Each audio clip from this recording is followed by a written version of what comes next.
बिस्मिल्लाहिर्रहमानिर्रहीम। अज़ीज़ तलबा अस्सलामु अलैकुम। Superior group of colleges Mandi Bahauddin campus के ऑनलाइन लेक्चर्स के सिलसिले में मैं हूं तसव्वुर हुसैन तकवी। साल दोम के पहले सबक मनाक़िब उमर बिन अब्दुल अज़ीज़ का तीसरा हिस्सा, जिसमें हम सबक की पढ़ाई करेंगे, उसके अल्फाज के मानी और तशरीह का तरीक़ाकार साथ देखेंगे। इसको अब देखते हैं और बग़ैर किसी ताख़ीर के हम सबक की पढ़ाई की तरफ आते हैं। इससे पहले हम मुसन्निफ़ का तारुफ़, बुनियादी मालूमात एक लेक्चर में, जो आप यहाँ पर देख सकते हैं कि हम उस लेक्चर में ये चीज़ें पढ़ चुके हैं। दूसरे लेक्चर में हमने उमर बिन अब्दुल अज़ीज़ का तारुफ़ पढ़ा था, वो भी आप यहाँ पे इस जगह पे देख सकते हैं उस लेक्चर को। आज तीसरे लेक्चर में हम सबक की पढ़ाई की तरफ चलते हैं। बिस्मिल्लाहिर्रहमानिर्रहीम। मनाक़िब उमर बिन अब्दुल अज़ीज़ अल्लामा शिबली नोमानी का लिखा हुआ सबक है। अल्लामा शिबली नोमानी की पैदाइश और वफ़ात ये किताब पर पहले सफ़े पे आपको लिखी हुई नज़र आएगी। MCQs में आपको बताया जा चुका है कि ये पूछा जा सकता है कि अल्लामा शिबली नोमानी कब पैदा हुए, अल्लामा शिबली नोमानी की वफ़ात कब हुई, इस सबक का माखज़ क्या है, ये पूछा जा सकता है। तो आइए रीडिंग की तरफ आते हैं।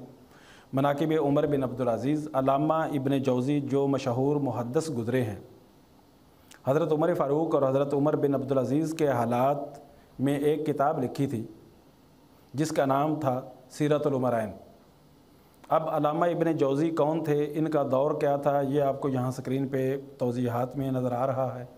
जब आप तशरीह करने लगेंगे तो आपने वजाहत करनी है कि अल्लामा इब्न जौज़ी 1112 से लेके 1200 ईस्वी तक इनका ज़माना था। बगदाद में इनकी पैदाइश हुई, बगदाद में ही इनकी वफ़ात हुई, और ये बगदाद का वो ज़माना था जब इल्म व फ़न की सारी शम्में बगदाद की तरफ मुंतकिल हो चुकी थी, और बगदाद में अल्लामा इब्न जौज़ी की पैदाइश हुई। उन्होंने अपनी उसी इल्मियत को 300 से ज़ायद तसानीफ़ में बयान किया है। तलबीस इब्लीस इनकी मशहूर तरीन किताब थी। बाकी फ़िक़्ह पर और तहक़ीक़ पर, तफसीर पर इनका बहुत ज़्यादा काम था। तशरीह करते वक्त जब ये लफ्ज़ इसके अंदर आएगा, ये इसम आएगा, नाम आएगा, तो आप इसकी वजाहत करेंगे। अल्लामा इब्न जौज़ी ने जो किताब लिखी, MCQs में ये बोर्ड में कई बार पूछा जा चुका है कि अल्लामा इब्न जौज़ी की कौन सी किताब का अल्लामा शिबली नोमानी ने तज़किरा किया है, या ये पूछा जा सकता है कि सीरतुल उमरैन के मुसन्निफ़ का नाम क्या है। ये MCQs बन सकता है। अब आगे देखते हैं। हमने ये किताब मिस्र में कुतुब खाना खुदैविया में देखी थी।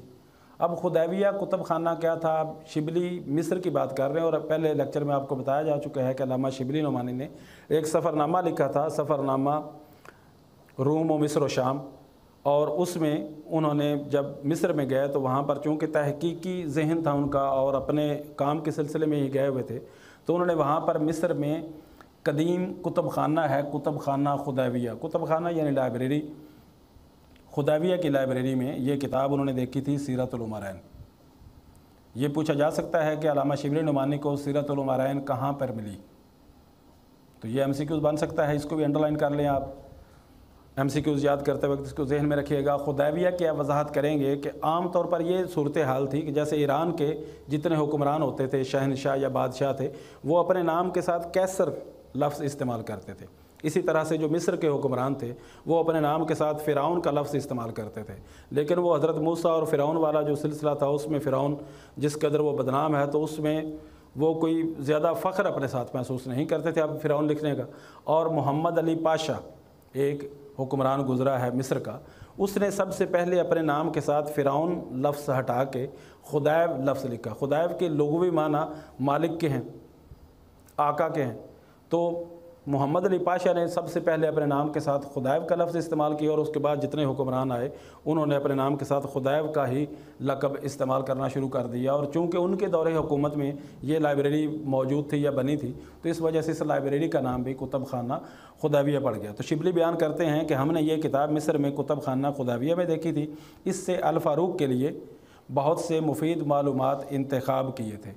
अल फ़ारूक, इसकी वजाहत आप कर देंगे। अल्लामा शिबली नोमानी की लिखी हुई किताब, सबसे पहला जो लेक्चर इस सिलसिले का हुआ है उसमें आपको बताया जा चुका है कि अल्लामा शिबली नोमानी ने हज़रत उमर फ़ारूक रज़ी अल्लाह ताला अन्हु की जो सवान उमरी लिखी थी, अल फ़ारूक के उन्वान से, अल फ़ारूक के नाम से थी। तो यहाँ पर शिबली ये बता रहे हैं कि अल फ़ारूक के लिए उसमें से बहुत से मुफीद मालूमात इंतखाब किए थे। अल्लामा मौसूफ़ ने इस किताब में सिर्फ़ उन बातों को लिया है जो ज़्यादातर उनके अखलाक और अदल व इंसाफ से वासिता रखती हैं। मतलब जो उमर बिन अब्दुल अज़ीज़ के अदल व इंसाफ और अखलाक से ताल्लुक़ रखती हैं, अल्लामा इब्न जौज़ी ने सीरतुल उमरैन में उन बातों को ही लिया है। चुनांचे हम चंद वाक़यात को इस मौके पर नकल करते हैं। इसमें हज़रत उमर बिन अब्दुल अज़ीज़ के वाक़यात और हालात में सबसे ज़्यादा जो चीज़ काबिल लिहाज है वो गैर मज़हब वालों के साथ उनका तर्ज़ अमल है। तर्ज़ अमल मतलब सलूक है। गैर मज़हब वालों के साथ हज़रत उमर बिन अब्दुल अज़ीज़ जिस तरह का सलूक रवा रखते थे, उस चीज़ को यहाँ पर अल्लामा शिबली नुमानी ज़्यादा काबिल लिहाज समझते हैं, काबिल गौर समझते हैं और कहते हैं उमर बिन अब्दुल अज़ीज़ मज़हब की मुजस्सम तस्वीर थे। ये जुमला भी अंडरलाइन कर लें। ये खुलासा लिखते वक्त जब आप इस जुमले को बयान करेंगे तो आप इसको मार्कर से लिख दीजिएगा। उमर बिन अब्दुल अज़ीज़ मज़हब की मुजस्सम तस्वीर थे। मज़हबी हैसियत से उनको उमर सानी का लक़ब दिया गया है। ये जुमला भी अंडरलाइन कर लें, MCQs कई मरतबा बन चुका है।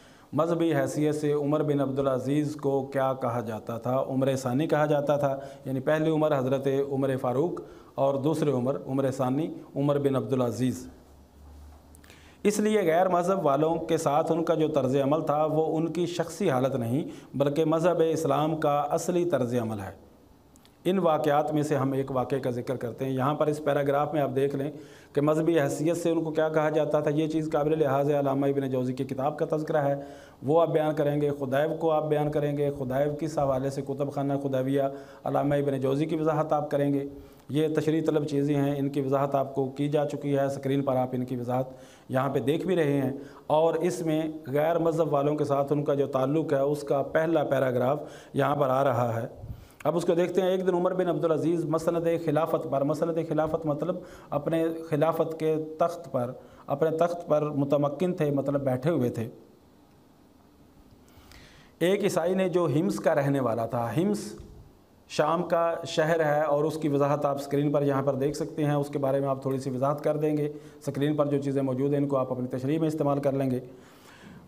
ईसाई जो हिम्स का रहने वाला था दरबार में आकर शिकायत की कि खलीफा वलीद बिन अब्दुल मलिक के बेटे अब्बास ने मेरी ज़मीन पर ज़बरदस्ती कब्ज़ा कर लिया है। उमर बिन अब्दुल अज़ीज़ ने अब्बास की तरफ देखा, चूँकि वो भी दरबार में उस वक्त बैठा हुआ था और खलीफा का बेटा था। वलीद बिन अब्दुल मलिक इनसे 2 दर्जे पहले खलीफा रह चुके थे, यानी छठे खलीफा थे। और वलीद बिन अब्दुल मलिक के बारे में स्क्रीन पर आपको ये मालूमात यहाँ पर दी गई हैं, इसमें से देख लीजिएगा।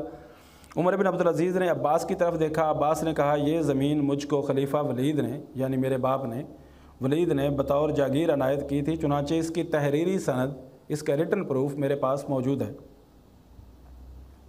उमर बिन अब्दुल अज़ीज़ ने ईसाई की तरफ मुखातिब होकर कहा, तुम क्या जवाब देते हो? उसने कहा, अमीरुल मोमिनीन, मैं खुदा की तहरीर यानी कुरान मजीद के मुताबिक फ़ैसला चाहता हूँ। उमर बिन अब्दुल अज़ीज़ ने अब्बास की तरफ मुखातिब होकर कहा, अब्बास, खुदा की तहरीर तेरे बाप की तहरीर पर मुकद्दम है।